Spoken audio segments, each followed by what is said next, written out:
एक कौवा ने बताया कि ये 3 आदत वाली स्त्री यदि मिल जाए तो किस्मत बदल जाती है। नमस्कार मित्रों, आप सभी दर्शक भाइयों का हमारे YouTube चैनल दर्पण ज्ञान गंगा में स्वागत है। मित्रों, आज की वीडियो में हम आपको बताने के लिए जा रहा हूं कि वह स्त्री कौन सी है जिसके आने से पुरुष की किस्मत बदल जाती है।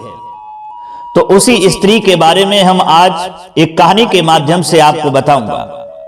आपसे निवेदन है, आप हमारी वीडियो की समाप्ति होने तक चैनल पर बने रहें। चलिए दोस्तों, सीधे कहानी पर ही गौर करते हैं। प्रिय मित्रों, बताया है कि घने और शांत वन के बीचों बीच एक बहुत पुराना और विशाल वृक्ष खड़ा था। उसकी शाखाएं इतनी फैली हुई थीं कि दूर से देखने पर ऐसा लगता था जैसे वह वृक्ष अपने विशाल बाहों से पूरे वन को अपने साये में समेटे हुए हो। उसी वृक्ष की ऊंची शाखा पर एक छोटा सा घोंसला बना हुआ था। उस घोंसले में एक कौवा और उसकी पत्नी रहते थे। दोनों का जीवन बहुत सरल था। सुबह सूरज की पहली किरण के साथ वे अपने घोंसले से बाहर निकलते, भोजन की तलाश में उड़ जाते और दिन भर अपने अपने कामों में लगे रहते।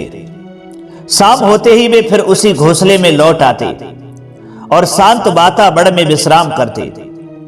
लेकिन ये कौवा साधारण कौवों की तरह नहीं था। वह बहुत बुद्धिमान और अनुभवी था। उसने अपने जीवन में बहुत कुछ देखा था। वह कई बार मनुष्यों के गांव और शहरों के ऊपर से उड़ते हुए उनके जीवन को ध्यान से देखता था। उसने मनुष्यों के सुख दुख, उनके झगड़े, उनके प्रेम और उनके व्यवहार को बहुत गहराई से समझा था। उसकी पत्नी भी बहुत सरल और जिज्ञासु स्वभाव की थी। जब भी उसके मन में कोई प्रश्न उठता, वह अपने स्वामी से पूछ लेती थी। कौवा भी उसे धैर्य से समझाता और जीवन की कई गहरी बातें उसे बताता रहता था। मित्रों, एक दिन की बात है। सुबह का समय था। सूरज धीरे धीरे आकाश में ऊपर उठ रहा था। ठंडी हवा चल रही थी और पूरे वन में एक मधुर शांति छाई हुई थी। दोनों कौवे अपने घोंसले में बैठे थे और दूर दूर तक फैले वन को देख रहे थे। उसी समय कौवे की पत्नी के मन में एक गहरा विचार आया।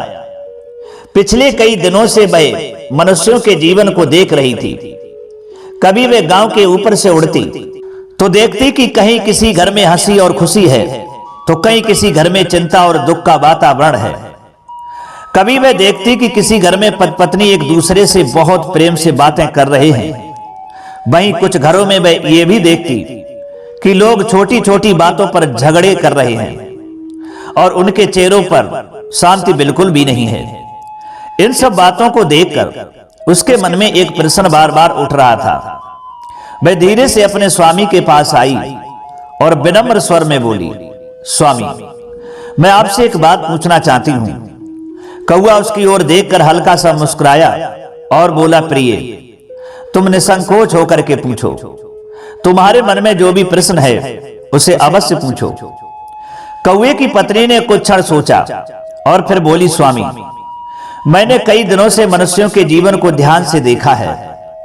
संसार में बहुत से मनुष्य विवाह करते हैं, लेकिन सभी का जीवन एक जैसा नहीं होता। कुछ लोग विवाह के बाद बहुत सुखी दिखाई देते हैं। उनके घर में हमेशा शांति और प्रसन्नता रहती है। लेकिन कुछ लोगों का जीवन विवाह के बाद भी दुख और चिंता से भरा रहता है। उनके घरों में अक्सर झगड़े और अशांति दिखाई देती है। मैं ये समझ नहीं पा रही हूं कि ऐसा क्यों होता है। कौवा शांत भाव से उसकी बात सुनता रहा। उसकी पत्नी आगे बोली, हे स्वामी, ऐसी कौन सी स्त्री है जिससे विवाह करने पर मनुष्य का जीवन सचमुच धन्य हो जाता है? ऐसी कौन सी स्त्री होती है जिसके घर में आने से घर में सुख शांति और समृद्धि अपने आप आने लगती है? क्या यह केवल भाग्य की बात होती है या इसके पीछे कोई और कारण भी होता है? कौवे की पत्नी के शब्दों में बहुत गहरी जिज्ञासा थी। उसका प्रश्न सुनकर कौवा कुछ क्षणों के लिए शांत हो गया। वह दूर आकाश की ओर देखने लगा, मानो अपने पुराने अनुभवों को याद कर रहा हो। फिर उसने धीरे से कहा, प्रिय, तुम्हारा प्रश्न बहुत गहरा है। इस संसार में बहुत कम लोग इस बात को समझ पाते हैं कि मनुष्य के जीवन में संग का कितना बड़ा महत्व होता है। मनुष्य चाहे कितना भी बुद्धिमान क्यों ना हो, लेकिन उसका जीवन इस बात से बहुत प्रभावित होता है कि उसके आसपास किस प्रकार के लोग हैं और उसका जीवन साथी कैसा है।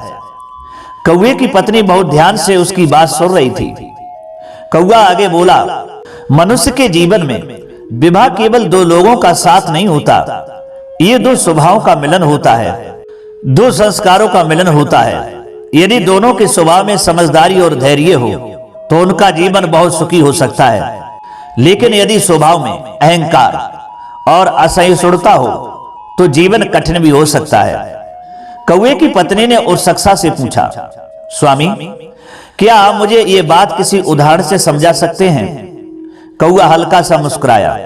उसने कहा, प्रिय, यदि मैं केवल शब्दों में तुम्हें यह समझाने की कोशिश करूंगा तो शायद बात उतनी स्पष्ट नहीं होगी, लेकिन यदि मैं तुम्हें एक कथा सुनाऊं तो तुम स्वयं समझ जाओगी कि मनुष्य के जीवन में किस प्रकार का संग उसके जीवन को बदल देता है। यह सुनकर कौवे की पत्नी के चेहरे पर उत्सुकता दिखाई देने लगी। वह तुरंत अपने स्वामी के पास आकर बैठ गई और बोली, स्वामी, मुझे कथा सुनना बहुत अच्छा लगता है, कृपया आप वह कथा अवश्य सुनाइए, मैं ध्यान से सुनूंगी। कौवा हल्का सा मुस्कुराया और बोला, तो ध्यान से सुनो प्रिय, ये कथा बहुत समय पहले की है। उस समय एक छोटे से गांव में एक युवक रहता था जिसका नाम भोराम था। लोग उसे प्यार से भोला भी कहते थे। कौवे की पत्नी और भी ध्यान से सुनने लगी। कौवा धीरे धीरे अपनी कहानी शुरू करने लगा। भोराम का स्वभाव बहुत सरल और शांत था। वह किसी से झगड़ा नहीं करता था और ना ही किसी के साथ छल कपट करता था।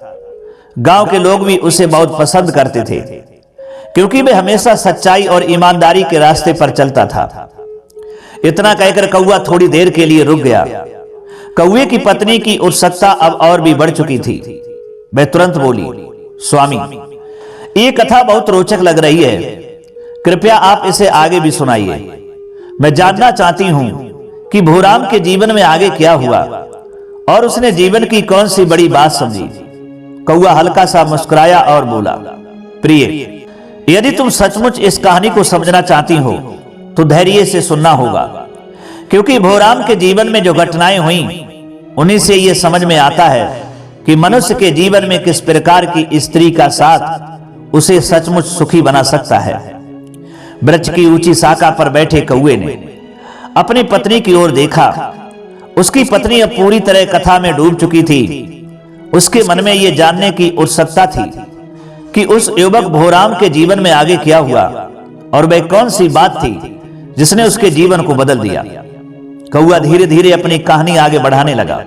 बोला, प्रिय, बहुत समय पहले के एक छोटे से गांव में जो भोराम नाम का युवक रहता था, गांव के लोग उसे प्यार से भोला कहकर बुलाते थे। उसका स्वभाव बहुत ही सीधा और सरल था। वह किसी से ऊंची आवाज में बात नहीं करता था और ना ही किसी के साथ छल कपट करता था। भोराम का मन बहुत शांत था। वह हमेशा अपने काम में लगा रहता और अपने माता पिता का आदर करता था। गांव के लोग भी उसे बहुत पसंद करते थे क्योंकि वह हमेशा सच्चाई और ईमानदारी के रास्ते पर चलता था। कौवे की पत्नी बहुत ध्यान से यह सब सुन रही थी। कौवा आगे बोला, भोराम का परिवार बहुत साधारण था। उसके माता पिता बहुत मेहनती और संस्कारी लोग थे। वे धनी नहीं थे, लेकिन उनके घर में संतोष और सादगी थी। उन्होंने अपने बेटे को बचपन से ही अच्छे संस्कार दिए थे। वे उसे हमेशा समझाते थे कि मनुष्य को मेहनत से कमाना चाहिए, किसी का बुरा नहीं करना चाहिए और अपने माता पिता तथा बड़े बुजुर्गों का सम्मान करना चाहिए। कौवा थोड़ी देर रुका और फिर बोला, भोराम भी अपने माता पिता की हर बात को बहुत ध्यान से सुनता था। वह सुबह जल्दी उठता, अपने माता पिता को प्रणाम करता और फिर अपने काम में लग जाता। गांव के खेतों में वह पूरे मन से मेहनत करता था। उसकी मेहनत देखकर गांव के लोग अक्सर कहते थे, भोला सचमुच बहुत अच्छा और मेहनती युवक है। धीरे धीरे समय बीतता गया और भोराम जवान हो गया। अब उसके माता पिता को उसके विवाह की चिंता होने लगी। कौवे की पत्नी उत्सुकता से सुन रही थी। कौवा आगे कहता है, एक शाम की बात है। भोराम के पिता आंगन में बैठे हुए थे। सूर्य धीरे धीरे ढल रहा था और हल्की हवा चल रही थी। उसी समय उन्होंने अपनी पत्नी से कहा, अब हमारा बेटा बड़ा हो गया है, हमें उसके विवाह के बारे में सोचना चाहिए। भोराम की माता ने भी सहमति में सिर हिलाया। वे बोली, आप सही कह रहे हैं, अब हमें उसके लिए एक अच्छी और संस्कारी कन्या ढूंढनी चाहिए जो इस घर में आकर शांति और प्रेम बनाए रख सके। कौआ मुस्कुराते हुए कहानी सुनाता जा रहा था। कुछ दिनों बाद भोराम के पिता अपने एक पुराने मित्र से मिलने पास के गांव गए। दोनों मित्र बहुत समय के बाद मिले थे, इसलिए वे लंबे समय तक बातें करते रहे। बातों बातों में विवाह की चर्चा भी होने लगी। तब उस मित्र ने कहा, भाई, हमारे गांव में एक बहुत अच्छी और संस्कारी कन्या रहती है। उसका स्वभाव बहुत शांत है और वह अपने माता पिता का बहुत सम्मान करती है। मुझे लगता है कि वह तुम्हारे बेटे के लिए बहुत अच्छी जीवन साथी बन सकती है। यह सुनकर भोराम के पिता ने सोचा कि एक बार उस परिवार से मिलकर देखना चाहिए। कौए की पत्नी ध्यान से सुन रही थी। कौआ आगे बोला कि हे प्रिय, कुछ दिनों बाद भोराम के पिता अपने बेटे को साथ लेकर उस गांव पहुंचे। जब वे उस घर के पास पहुंचे तो उन्होंने देखा कि घर बहुत साधारण है, लेकिन वहां का वातावरण बहुत शांत और सादा था। आंगन साफ था और घर के लोग बहुत विनम्रता से बातें कर रहे थे। घर के मालिक ने उनका बहुत आदर से स्वागत किया, उन्हें बैठने के लिए स्थान दिया और पानी पिलाया। थोड़ी देर बाद बातचीत शुरू हुई। दोनों परिवार एक दूसरे के बारे में जानने लगे। कौए की पत्नी की उत्सुकता अब और भी बढ़ चुकी थी। कौआ आगे बोला, कुछ समय बाद वह कन्या भी वहां आई। वह बहुत शांत स्वभाव की दिखाई दे रही थी। उसने सिर झुकाकर सबको प्रणाम किया और चुपचाप अपने काम में लग गई। वह बहुत कम बोल रही थी, लेकिन उसके व्यवहार में नम्रता साफ दिखाई दे रही थी। वह अपने माता पिता की सेवा कर रही थी और घर के काम बहुत लगन से कर रही थी। उसके चेहरे पर सरलता और संतोष दिखाई दे रहा था। कौआ मुस्कुराया और बोला। भोराम के पिता ये सब देखकर बहुत संतुष्ट हुए। उन्होंने मन ही मन सोचा, ये कन्या बहुत संस्कारी और समझदार लगती है। भोराम भी चुपचाप बैठा ये सब देख रहा था। उसे भी उस कन्या का शांत स्वभाव अच्छा लगा। कौए की पत्नी पूरी तन्मयता से कहानी सुन रही थी। कौआ आगे कहता है, धीरे धीरे दोनों परिवारों के बीच बातचीत बढ़ी और कुछ ही समय बाद यह तय हो गया कि भोराम और उस कन्या का विवाह कर दिया जाए। कुछ दिनों बाद पूरे गांव की उपस्थिति में बहुत सादगी के साथ उनका विवाह संपन्न हुआ। विवाह का समारोह बहुत भव्य नहीं था, लेकिन उसमें सच्चाई और प्रेम था। गांव के लोग भी इस विवाह से बहुत प्रसन्न थे। सब लोग भोला को आशीर्वाद दे रहे थे और उसके नए जीवन की शुभकामनाएं दे रहे थे। कौए की पत्नी मुस्कुराने लगी। कौआ बोला, विवाह के बाद वह कन्या भोराम के घर आई। शुरू में सब कुछ सामान्य था। भोला रोज की तरह खेतों में जाता, मेहनत करता और शाम को घर लौट आता। उसकी पत्नी घर के काम संभालती और अपने सास ससुर की सेवा करती। धीरे धीरे गांव के लोग ये देखने लगे कि भोराम के घर का वातावरण बदलने लगा। पहले जहां घर बहुत साधारण और थोड़ा अस्त व्यस्त रहता था, वहीं अब वहां एक अलग प्रकार की शांति और व्यवस्था दिखाई देने लगी। कौआ थोड़ी देर के लिए रुका। उसकी पत्नी उत्सुकता से बोली, स्वामी, क्या सचमुच उस कन्या के आने से भोराम के घर का वातावरण बदल गया? कौआ हल्का सा मुस्कुराया और बोला, प्रिय, यही तो इस कहानी की सबसे महत्वपूर्ण बात है। धीरे धीरे भोराम के घर में ऐसा परिवर्तन आने लगा जिसे देखकर गांव के लोग भी आश्चर्य करने लगे। कौए की पत्नी अब पूरी तरह उत्साहित हो चुकी थी। वह तुरंत बोली, स्वामी, कृपया आप कथा को आगे भी सुनाइए। मैं जानना चाहती हूं कि उस कन्या के आने से भोला के घर में ऐसा क्या परिवर्तन हुआ जिसने सबको आश्चर्य में डाल दिया। कौआ बोला, प्रिय, कि एक समझदार और शांत स्वभाव वाली स्त्री किस प्रकार पूरे घर का वातावरण बदल सकती है। वृक्ष की ऊंची शाखा पर बैठे कौए ने अपनी पत्नी की ओर देखा। उसकी पत्नी अब पूरी तरह कथा में डूब चुकी थी। उसके मन में यह जानने की उत्सुकता थी कि उस नई बहू के आने से भोला के घर में ऐसा क्या परिवर्तन हुआ जिसकी चर्चा पूरे गांव में होने लगी। कौआ हल्का सा मुस्कुराया और धीरे धीरे अपनी कथा आगे बढ़ाने लगा। प्रिय, विवाह के बाद जब वह कन्या भोराम के घर आई तो शुरू शुरू में सब कुछ सामान्य ही था। भोराम रोज की तरह सुबह जल्दी उठता, अपने माता पिता को प्रणाम करता और खेतों की ओर निकल जाता। दिन भर मेहनत करता और शाम को घर लौट आता। उसकी पत्नी भी अपने कर्तव्यों को बहुत शांत और धैर्य से निभाने लगी। वह सुबह बहुत जल्दी उठ जाती थी। उस गांव के अधिकतर लोग अभी सो रहे होते थे, तब वह अपने आंगन को साफ कर चुकी होती थी। घर के आंगन को झाड़ू लगाकर साफ करती, फिर चूल्हा जलाती और पूरे घर के लिए भोजन तैयार करती। उसका हर काम बहुत शांत और व्यवस्थित होता था। वह कभी भी जल्दी या घबराहट में काम नहीं करती थी। उसके चेहरे पर हमेशा एक सादगी भरी मुस्कान रहती थी। कौआ बोला, वह अपनी सास ससुर का बहुत आदर करती थी। सुबह भोजन तैयार होने के बाद वह सबसे पहले अपने सास ससुर के पास जाती और विनम्रता से कहती, माताजी, पिताजी, कृपया पहले आप भोजन कर लीजिए। उसकी आवाज में इतना सम्मान और नम्रता होती थी कि सुनने वाले के मन में अपने आप स्नेह उत्पन्न हो जाता था। वह अपने सास ससुर की छोटी छोटी बातों का भी बहुत ध्यान रखती थी। यदि उन्हें किसी चीज की आवश्यकता होती तो वह तुरंत उसे पूरा करने की कोशिश करती। कौआ थोड़ा रुक करके बोला, धीरे धीरे घर का वातावरण बदलने लगा। पहले जहां कभी कभी घर में छोटी छोटी बातों को लेकर चिंता या घबराहट दिखाई देती थी, अब वहां एक शांत और संतुलित वातावरण बनने लगा। घर में कोई ऊंची आवाज नहीं होती थी। सब लोग प्रेम और सम्मान से बात करते थे। भोराम के माता पिता भी अब पहले से अधिक प्रसन्न रहने लगे थे। कौए की पत्नी ने आश्चर्य से पूछा, स्वामी, क्या केवल एक स्त्री के स्वभाव से पूरे घर का वातावरण बदल सकता है? कौआ हल्का सा मुस्कुराया और बोला, प्रिय, यही तो जीवन का एक बड़ा सत्य है। घर का वातावरण केवल दीवारों और वस्तुओं से नहीं बनता, वह घर में रहने वाले लोगों के व्यवहार और स्वभाव से बनता है। यदि घर में रहने वाले लोग शांत और समझदार हों तो साधारण घर भी सुखी बन जाता है। कौए की पत्नी चुपचाप उसकी बात सुनती रही। कौआ फिर कथा आगे बढ़ाने लगा। कुछ ही समय में गांव के लोगों ने भी ये परिवर्तन देखना शुरू कर दिया। जब भी कोई व्यक्ति भोराम के घर के पास से गुजरता तो उसे वहां एक अलग ही शांति महसूस होती। आंगन हमेशा साफ रहता था।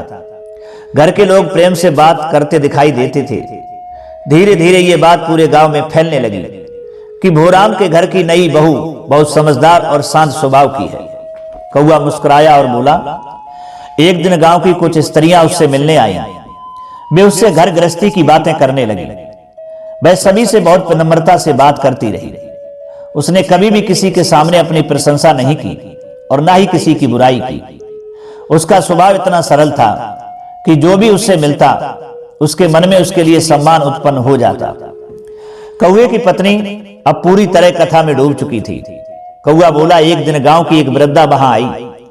वह गांव की बहुत समझदार और अनुभवी स्त्री थी। वह कुछ देर तक भोला के घर में बैठी रही और चारों ओर का वातावरण देखती रही। फिर वह मुस्कुराई और बोली, भोराम, तुम्हारे घर का वातावरण पहले से बहुत बदल गया है। अब यहाँ एक अलग ही शांति दिखाई देती है। ये सुनकर भोला विनम्रता से बोला, माताजी, ये सब भगवान की कृपा है। वृद्धा मुस्कुराई और बोली, केवल भगवान की कृपा ही नहीं है बेटा, घर के लोगों का स्वभाव भी बहुत महत्व रखता है। कौआ धीरे से हंसा और बोला, प्रिय, भोराम के पिता भी ये बात सुनकर मुस्कुरा दिए। उन्हें भी महसूस होने लगा था कि उनके घर में एक अच्छा परिवर्तन आया है। कौआ आगे कहता है, समय धीरे धीरे बीतता गया। भोराम पहले की तरह खेतों में मेहनत करता रहा, लेकिन अब जब वह शाम को घर लौटता तो उसे घर में एक अजीब सी शांति महसूस होती।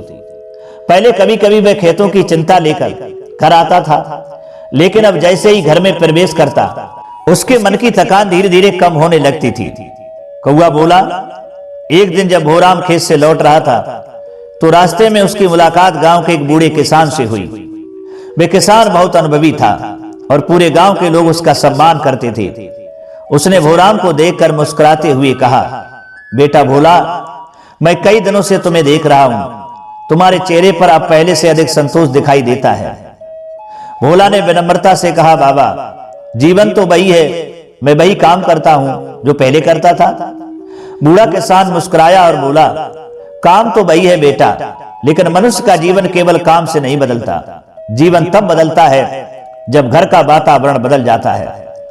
ये बात सुनकर भोराम को क्षण के लिए शांत हो गया। उसने सोचा कि शायद ये बात सच है। जब वह घर पहुंचा तो उसने चारों ओर देखा। आंगन साफ था, घर शांत था और उसके माता पिता प्रसन्न बैठे थे। उस क्षण उसके मन में यह विचार आया कि शायद सचमुच घर का वातावरण ही मनुष्य के मन को शांत करता है। उधर वृक्ष की शाखा पर बैठी कौवे की पत्नी ये कथा बहुत ध्यान से सुन रही थी। अब उसके मन में भी कई बातें स्पष्ट होने लगी थीं, लेकिन फिर भी उसके मन में एक जिज्ञासा बाकी थी। वह अपने स्वामी की ओर देख करके बोली, स्वामी, ये कहानी सचमुच बहुत सुंदर है। ऐसा लगता है कि भोराम धीरे धीरे जीवन का कोई बड़ा सत्य समझने वाला है। क्या आगे उसके जीवन में कोई ऐसी घटना हुई जिसने उसे पूरी तरह यह समझा दिया कि घर की शांति कितनी महत्वपूर्ण होती है? कौवा हल्का सा मुस्कुराया, बोला, प्रिय, तुमने बिल्कुल सही समझा। समय के साथ भोला के जीवन में एक ऐसी घटना घटी जिसने उसे जीवन का एक बहुत बड़ा सत्य समझा दिया। वृक्ष की ऊंची शाखा पर बैठे कौवे ने अपनी पत्नी की ओर देखा। कौवा धीरे से बोला, प्रिय, समय धीरे धीरे बीतता गया। भोला का जीवन पहले की तरह ही चलता रहा। वह सुबह खेतों में जाता, पूरे मन से मेहनत करता और शाम को घर लौट आता। लेकिन उसके जीवन में एक परिवर्तन अवश्य आ चुका था। अब जब वह घर लौटता तो उसे एक अलग ही प्रकार की शांति का अनुभव होता। घर का वातावरण बहुत शांत और संतुलित हो चुका था। उसके माता पिता प्रसन्न रहते थे और उसकी पत्नी भी पूरे धैर्य और समझदारी से घर के सभी काम संभालती थी। कौवे की पत्नी ध्यान से सुन रही थी। कौवा बोला, एक दिन गांव में खबर फैली कि एक महान साधु महाराज गांव में आए हैं। वे बहुत ज्ञानी और अनुभवी व्यक्ति थे। आसपास के कई गांव के लोग भी उनके दर्शन करने और उनसे ज्ञान की बातें सुनने आते थे। जब ये बात गांव में फैली तो बहुत से लोग उनके पास जाने लगे। भोला के पिता भी एक दिन उस साधु महाराज के पास गए। कौवा थोड़ा रुका और फिर कथा को आगे बढ़ाने लगा। जब भोराम के पिता वहां पहुंचे तो उन्होंने देखा कि बहुत से लोग साधु महाराज के सामने बैठे हुए हैं और उनकी बातें सुन रहे हैं। साधु बहुत शांत स्वर में जीवन की गहरी बातें समझा रहे थे। वे कह रहे थे, मनुष्य अपने जीवन में बहुत कुछ पाने की कोशिश करता है। कोई धन चाहता है, कोई सम्मान चाहता है और कोई बड़ा घर चाहता है। लेकिन बहुत कम लोग ये समझ पाते हैं कि जीवन का असली सुख कहां छिपा होता है। सभी लोग बहुत ध्यान से उनकी बातें सुन रहे थे। कौवे की पत्नी अब और भी ध्यान से सुनने लगी। कौवा आगे कहता है, साधु महाराज फिर बोले, मनुष्य सोचता है कि यदि उसके पास बहुत धन होगा तो वह सुखी हो जाएगा, लेकिन यह हमेशा सच नहीं होता। बहुत बार ऐसा होता है कि मनुष्य के पास धन तो बहुत होता है लेकिन उसके घर में शांति नहीं होती। ऐसे में वह मनुष्य कभी भी सच्चा सुख अनुभव नहीं कर पाता। ये बातें सुनकर वहां बैठे बहुत से लोग गहरी सोच में पड़ गए। कौवा मुस्कुराया और बोला, भोला के पिता भी ये सब ध्यान से सुन रहे थे। साधु महाराज आगे बोले, मनुष्य का घर तभी सुखी बनता है जब उस घर में रहने वाले लोग एक दूसरे का सम्मान करें। जहां लोग एक दूसरे की भावनाओं को समझते हैं वहां अपने आप शांति और सुख आ जाता है। इन शब्दों ने भोराम के पिता के मन को गहराई से छू लिया। कौवा आगे बोला, जब वे घर लौटे तो उनके चेहरे पर एक अलग ही शांति दिखाई दे रही थी। उन्होंने भोराम को बुलाया और कहा, बेटा, आज मैंने एक बहुत अच्छी बात सुनी है। भोला तुरंत उनके पास बैठ गया और बोला, पिताजी, आपने क्या सुना है? भोला के पिता ने धीरे से कहा, साधु महाराज कह रहे थे कि मनुष्य के जीवन का असली सुख उसके घर की शांति में छिपा होता है। यदि घर का वातावरण शांत हो और घर के लोग एक दूसरे का आदर करें तो साधारण जीवन भी बहुत सुखी बन सकता है। कौवा बोला, ये बातें सुनकर भोला गहरी सोच में पड़ गया। उसने अपने जीवन के पिछले कुछ महीनों को याद किया। उसे महसूस हुआ कि सचमुच उसके घर का वातावरण पहले से बहुत बदल चुका है। अब घर में किसी प्रकार की घबराहट या चिंता नहीं रहती थी। सब लोग शांति से रहते थे और एक दूसरे का सम्मान करते थे। कौवे की पत्नी अब बहुत ध्यान से कथा को सुन रही थी। कौवा बोला, प्रिय, कुछ दिनों बाद गांव में एक बड़ा धार्मिक उत्सव मनाया जा रहा था। उस दिन पूरे गांव के लोग मंदिर में एकत्र हुए थे। वहां के एक विद्वान वृद्ध व्यक्ति भी आए थे जिन्हें गांव के लोग बहुत सम्मान देते थे। वे जीवन की गहरी बातें समझाने के लिए प्रसिद्ध थे। कौवा धीरे धीरे कथा आगे बढ़ाने लगा। भोला भी अपने पिता के साथ वहां पहुंचा। दोनों चुपचाप बैठकर उस वृद्ध व्यक्ति की बातें सुनने लगे। वृद्ध व्यक्ति बहुत शांत स्वर में लोगों से बोले, मनुष्य अपने जीवन में सुख की खोज करता रहता है। वह सोचता है कि यदि उसके पास अधिक धन होगा तो वह सुखी हो जाएगा, लेकिन जीवन का सच्चा सुख धन में नहीं होता। सभी लोग बहुत ध्यान से उनकी बातें सुन रहे थे। कौआ कहता है, वृद्ध व्यक्ति ने फिर कहा, सच्चा सुख उस घर में होता है जहां शांति हो, जहां पति पत्नी एक दूसरे का सम्मान करते हों और जहां घर के लोग एक दूसरे की भावनाओं को समझते हों। ऐसा घर ही वास्तव में सुखी घर होता है। ये शब्द सुनकर भोला के मन में गहरा विचार उत्पन्न हुआ। उसे याद आया कि जब उसकी पत्नी इस घर में आई थी तब से घर का वातावरण धीरे धीरे बदलने लगा था। अब उसके माता पिता पहले से अधिक प्रसन्न रहते थे और घर में हमेशा शांति बनी रहती थी।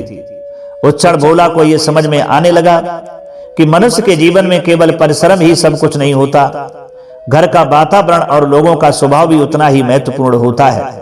उधर वृक्ष की शाखा पर बैठी कौए की पत्नी ये कथा बड़े ध्यान से सुन रही थी। अब उसके मन में भी बहुत कुछ स्पष्ट होने लगा था। वह अपने स्वामी की ओर देख करके बोली, स्वामी, अब मुझे ये समझ में आने लगा है कि मनुष्य के जीवन में घर की शांति कितनी महत्वपूर्ण होती है। लेकिन क्या भोला ने भी ये बात पूरी तरह समझ ली थी? कौआ बोला, प्रिय, हाँ। धीरे धीरे भोराम को ये बात पूरी तरह समझ में आ गई थी। अब उसके मन में लगभग सब कुछ स्पष्ट होने लगा था, लेकिन फिर भी वह इस कथा का अंतिम संदेश जानना चाहते। अब उसके मन में लगभग सब कुछ स्पष्ट होने लगा था और उधर कौवी कथा का अंतिम संदेश जानना चाहती थी। वह अपने पति से अंतिम संदेश के बारे में जानने के लिए जिज्ञासु हुई तो कौआ धीरे से बोला कि प्रिय, अब मैं तुम्हें इस कहानी का सबसे महत्वपूर्ण भाग सुनाने वाला हूं। समय के साथ भोला के जीवन में बहुत कुछ बदल चुका था। वह पहले की तरह ही मेहनत करता था, लेकिन अब उसके मन में एक अलग प्रकार का संतोष आ गया था। पहले जब वह खेतों से लौटता तो उसके मन में कई प्रकार की चिंताएं रहती थीं। घर का आंगन हमेशा साफ रहता, घर में किसी प्रकार का शोर या झगड़ा नहीं होता, सब लोग शांत और संतुलित स्वभाव से एक दूसरे से बातें करते थे। कौआ बोला, एक दिन शाम का समय था, सूर्य धीरे धीरे अस्त हो रहा था और हल्की हवा चल रही थी। भोला अपने पिता के साथ आंगन में बैठा था। कुछ देर तक दोनों शांत बैठे रहे। फिर भोला के पिता मुस्कुराए, बोले, बेटा, क्या तुमने ध्यान दिया है कि हमारे घर का वातावरण अब पहले से कितना बदल गया है? भोला ने विनम्रता से सिर हिलाया और कहा कि हाँ पिताजी, मैंने भी ये बात महसूस की है। अब घर में पहले जैसी चिंता या घबराहट नहीं रही। तब उसके पिता ने धीरे से कहा, बेटा, मनुष्य के जीवन में सबसे बड़ा सुख घर की शांति होती है। यदि घर का वातावरण अच्छा हो तो साधारण जीवन भी बहुत सुखी बन जाता है। ये शब्द भोराम के मन में गहराई से उतर गए। कौआ बोला, उस दिन भोला देर तक बैठा सोचता रहा। उसने अपने जीवन के पिछले कुछ वर्षों को याद किया। उसे याद आया कि जब उसकी पत्नी इस घर में आई थी तब से धीरे धीरे घर का वातावरण बदलने लगा था। उसकी पत्नी कभी भी ऊंची आवाज में बात नहीं करती थी। वह हर काम बहुत धैर्य और समझदारी से करती थी। वह अपने सास ससुर का बहुत आदर करती थी और घर के सभी लोगों की भावनाओं का ध्यान रखती थी। यदि कभी घर में कोई छोटी समस्या आती भी थी तो वह उसे शांत मन से हल करने की कोशिश करती थी।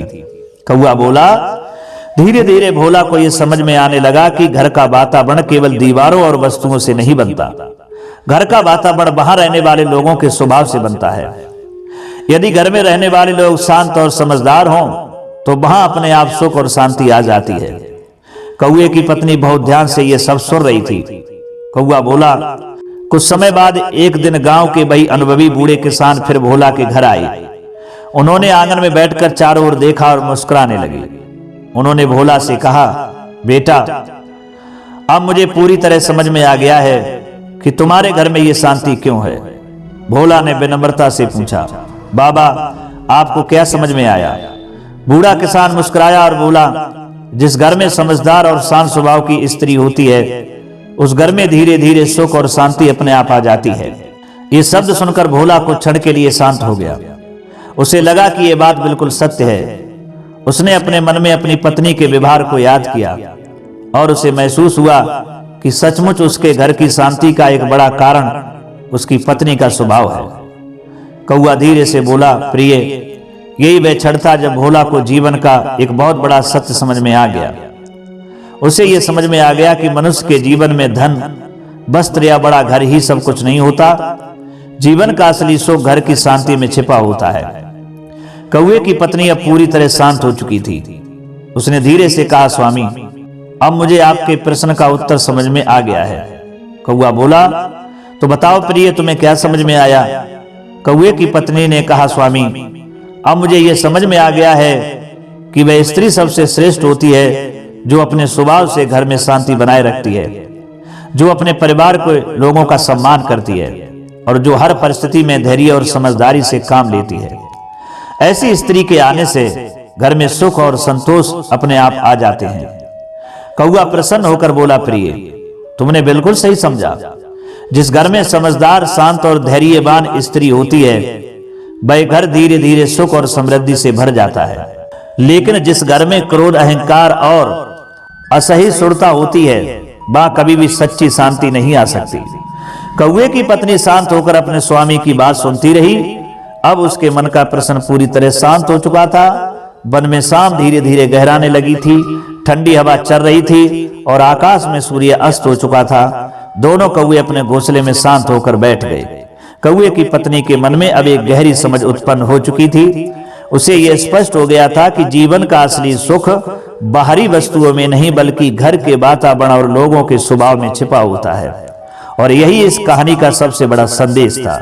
तो दर्शकों, इस कहानी से हमें यही शिक्षा मिलती है कि मनुष्य के जीवन में सही जीवन साथी का चयन बहुत महत्वपूर्ण होता है। साथ ही साथ उन 3 आदतों वाली स्त्री को भी मैं बताऊं कि जिस घर में समझदार, शांत और संस्कारी स्वभाव वाली स्त्री है, वह घर को स्वर्ग बना सकती है। जहां प्रेम, सम्मान और धैर्य होता है, वही सच्चा सुख और शांति निवास करते हैं। तो दोस्तों, यदि ये आपको कहानी अच्छी लगी है तो कमेंट बॉक्स में जरूर बताइएगा और अपने प्रियजनों के लिए साझा अवश्य कीजिएगा। इतना समय देने के लिए आप सभी को बहुत बहुत धन्यवाद। दीजिए इजाजत, मिलते हैं अगली वीडियो में किसी और चर्चा में। तब तक के लिए सब्सक्राइबर बंधु एवं दर्शक भाइयों के लिए जय श्री कृष्णा, जय श्री राधे।